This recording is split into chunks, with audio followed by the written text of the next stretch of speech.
आज का जो दिवस है, इस दिवस के अवसर पर, बिहार दिवस के अवसर पर जो आज मुख्य रूप से रखा गया है जल जीवन हरियाली अभियान। तो जल जीवन हरियाली अभियान के लिए जितना काम हो रहा उतना तो सरकार के द्वारा तो करना ही है, लोगों को भी प्रेरित करना है। और सबसे बड़ी चीज है कि इस चीज को लेकर के एक एक तौर पर, पूरे तौर पर इसके लिए काम करना चाहिए।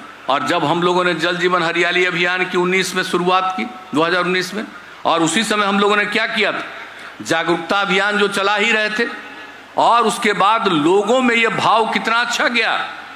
आप समझ लीजिए कि इसमें मानव श्रृंखला भी बनाए हम लोग 19 जनवरी 2020 में। और 19 जनवरी 2020 में जो मानव श्रृंखला की स्थापना की गई, मानव श्रृंखला में 5 करोड़ 16 लाख से अधिक लोगों ने भाग लिया। अब आप सोच लीजिए जो काम किया गया।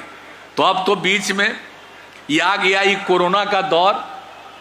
तो भला बताइए, जो ये 3 साल हम लोगों का खत्म हुआ है ये वाला में, बिहार दिवस के अवसर पर वाले में, तो बीच में आ गया कोरोना।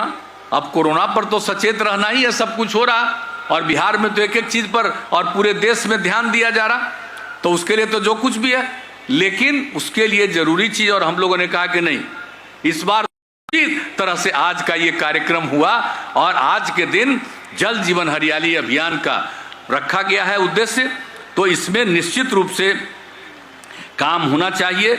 और आप जानते हैं, जब बिहार में जल जीवन हरियाली अभियान की शुरुआत की गई थी, तो नवंबर 2019 में बिल गेट्स आए थे, और जब आए थे उनसे बातचीत हो रही थी, तो जल जीवन हरियाली अभियान के बारे में उनको जानकारी दी थी, बड़ा प्रसन्न हुए थे।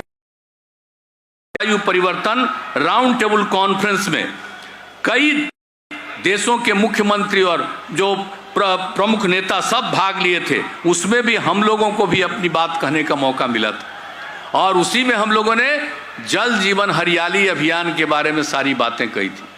तो आप सोच सकते हैं कि आज जब बिहार दिवस के अवसर पर फिर से जल जीवन हरियाली अभियान के बारे में कहा जा रहा, सब लोगों को इसके लिए सजग होना है और सचेत होना है, और आपस में प्रेम और भाईचारे का माहौल कायम रखना है। और जितना भी हम इतना ही आश्वस्त करेंगे कि हम लोगों का जो कमिटमेंट हम लोग निश्चित रूप से करते रहेंगे और बिहार को आगे बढ़ाएंगे।